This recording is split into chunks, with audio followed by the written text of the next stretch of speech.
తీస్తా. నాలో ఉన్న క్రియేటివిటీ మొత్తం బయటికి తీస్తా. నా తడాకా చూపిస్తా. స్టార్ట్ చేద్దాం. వస్తున్నాడు అబ్బాయి, వస్తున్నాడు. It's laughing time.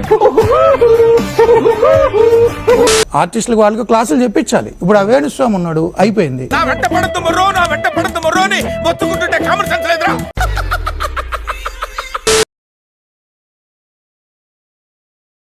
ఈ రోజు ఒక ఆడియో మీరు వినండి, మీరు ఏమంటారో చెప్తా. ఆడియో ప్లే చేయండి పీసీఆర్. చూడాలని ఉందే. చూడండి. బాగా విమర్శించాను. నేను ముగ్గురు చనిపోతానని చెప్పి ఎవరైనా మీరు ఏమిటండి మీరు మాట్లాడేది? నేను ముగ్గురు చనిపోతానని చెప్పి ఎవరైనా మీరు విన్నావుగా, మరోడే మార్లా. ఒక సూసైడ్ చేసుకుంటాడు, ఒక హీరో చనిపోతాడు, ఒక హీరో చనిపోతాడు. నేను చెప్పి వీడియో జరుగుతుందా ప్రభాస్ ఏం మాట్లాడుతున్నావు రా మాదార్ చోద్? నీ అమ్మ నువ్వు అక్కడే ఉండు.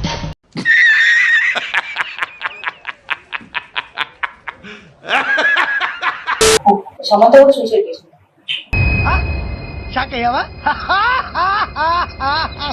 సమంత కూడా సూసైడ్ చేసుకుంటారు. మీరు ఇప్పుడు చెప్తున్నారు, ముందే చెప్పాలి కదా. ఎవరో ఒకటి చేసుకుంటారు, మీడియా చేసుకుంటారు, నా లెక్క ప్రకారం మీడియా జరుగుతుంది చేసుకుంటారు, మీడియా చేసుకుంటారు, నా లెక్క ప్రకారం మీడియా జరుగుతుంది చేసుకుంటారు. ఆ హీరోని కామెంట్ చేసే రేంజర్ అనేది కామెంట్ చేస్తారా? పగిలిపోతా నా సినిమా పోస్ట్ 2020 రాజసార్ సెప్టెంబర్. ఇది అంటే మామూలుగా సినిమాలు పోస్ట్ పోన్ అవుతూ ఉంటాయి కదా అనుకున్నా, అడు తిరిగి నా మీదగా వస్తాడు అనుకున్నా. ఇలానే ఎవరు అంత సీరియస్ మీరు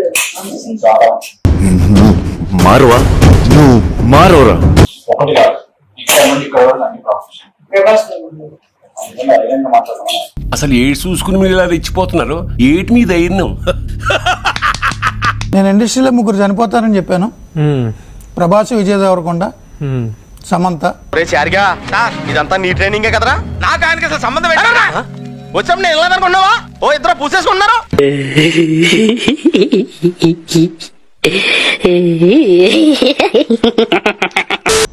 సూసైడ్ చేసుకుంటారు విజయ్ దేవరకొండ. ఏంది జాతకాలు చెప్తాయండి జ్యోతిష్యాలు? దరిద్రం కాదు. దరిద్రమా దరిద్రన్నారా? నీచులు ఎప్పుడు నీచంగానే మాట్లాడతారు రావు గారు, మీకు తెలియదే ఉంది. మరి అలాంటి వాటి మీద ఎంటైర్ ఇండస్ట్రీ కన్వర్ట్ చేసినా అతను మామూలుగా ఓపెన్ గా కన్వర్సేషన్ ఒక జర్నలిస్ట్ తో. ఒక జర్నలిస్ట్ నీ ప్లాన్ ఏంటి? నీ స్కీమ్స్ ఏంటి? నీ అప్రోచ్ అంటే అసలు ఆవిడ దగ్గర నువ్వు టోటల్ ఏం ఎక్స్పెక్ట్ చేస్తున్నావు? చెప్పరా అరే చెప్పరా. కాదండి, ఇప్పుడు సమంత, నాగ చైతన్య ఇడిపోతారన్నారు. ఫిలిం జర్నలిస్టులు సరిపోయింది. హీరో విలన్ కొట్టుకుని కమెడీని చంపేసినట్టు నా మీద పడతారేంటి? మీ నెక్స్ట్ జనరేషన్ రాంబాబు వీళ్ళందరూ వెళ్ళి మహిళా కమిషన్ కంప్లైంట్ ఇచ్చారు. ఫిలిం జర్నలిస్ట్ లో ఉమెన్ జర్నలిస్ట్ ఆడికి అలాగే అవ్వలేరా? నాగార్జున గారు ఎందుకు ఎవరు? సరే, ఇప్పుడు ఇంతమంది సూసైడ్ చేసుకుంటారు అన్నారు హీరోలు. మరి వాళ్ళ ఇళ్లలో ఉన్న వాళ్ళ పరిస్థితి ఎలా ఉంటది? వాడు అడగకుండా మీరు ఎందుకండి సలహా ఇవ్వడం? అడగకుండా ఇచ్చేదాన్ని సలహా అంటారు, కెలుక్కుంటే వచ్చేదాన్నే వాసన అంటారు.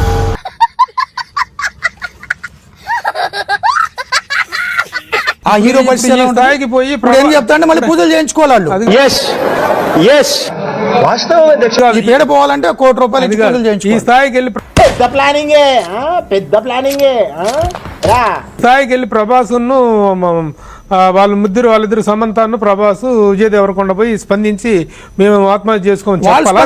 జనరల్ గా చెప్పాను రా, నేను సీరియస్ గా తీసుకున్నాను.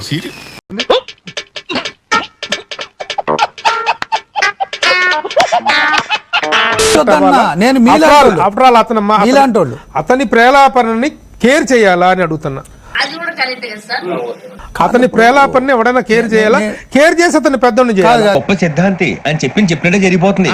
జరుగుతుంది అవన్నీ నమ్మే ఉంటే నీ ఫేస్ లాగే నువ్వు ఏదో కన్నాలేసుకు బతకాల్సి వస్తుందిరా. నేనేమంటున్నానంటే ఇండస్ట్రీలో ఉన్న వాళ్ళందరూ పూజలు కూడా చేయించుకున్నారు అతనితో. ఇలా మీరు ఇవన్నీ ఏం పట్టించుకోకండి, నిజంగా చాలా గొప్ప సిద్ధాంతి. ఆడో గొప్ప సిద్ధాంతి, ఈడో గొప్ప యాదాంతి. నాకు చాలా మంది ఎమ్మెల్యేలు విక్టిమ్స్ నాకు మెసేజ్లు పంపారు. ఎందుకు? నీకు ఆ పూజ ఉంది, ఈ పూజ ఉంది, ఈ దోషం ఉంది, ఆ దోషం ఉంది, నువ్వు పోతావు, లేకపోతే ఏదో జరుగుతుంది, పూజ చేయించుకొని. అందులో తప్పే ఉంది? అది ఆర్ట్ అంటే ఆర్టిస్టులు కూడా అరెస్ట్ చేస్తున్నారా? 50 లక్షలు 60 లక్షలు ఇచ్చి పూజలు చేయించుకున్నారు. రే రే రే రే ఏంట్రా ఇది? నా షో అయిన తర్వాత ఇలా మూర్తి నాకు తెలిసి అనేసరికి అతను వెనక్కి 40 లక్షలు వెనక్కి ఇచ్చాడు. అవి కూడా నాకు ఆధారాలు ఉన్నాయి. ఓరే నీ పిండాన్ని పిల్లులకు పెట్ట ఈ రేంజ్ లో తింటున్నావేంట్రా? మీరేమన్నా అంటే వీక్ మైండెడ్ ఉన్న వాళ్ళు ఎంకరేజ్ చేస్తున్నారు. అవును చేస్తున్నారు. అలాంటి మూర్ఖులు ఇండస్ట్రీలో కూడా ఉన్నారు. ఏం చదవటం సార్? చెప్పు తీసుకొట్టండి సార్. ఇప్పుడు వీళ్ళ పెద్దోళ్ళ పేర్లు చెప్తే రేపొద్దున చిన్న చిన్న వాళ్ళు కూడా అతని దగ్గర పూజలు చేయించుకుంటారు.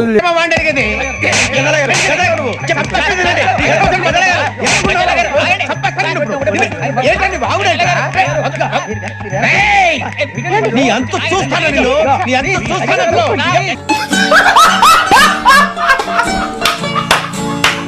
అంటే మీ ఇండస్ట్రీ ఒక యూనిటీగా ఉండి ఇప్పుడు ఇలాంటి వాళ్ళకి చెప్పొచ్చు కదా ఏది చట్టం ఏది కాదు. ఓకే నో యూస్ వాడు విండండి.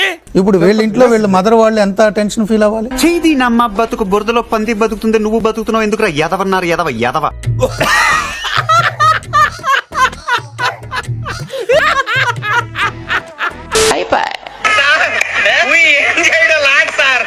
ఈ కార్యక్రమం ఇంతటితో సమాప్తం.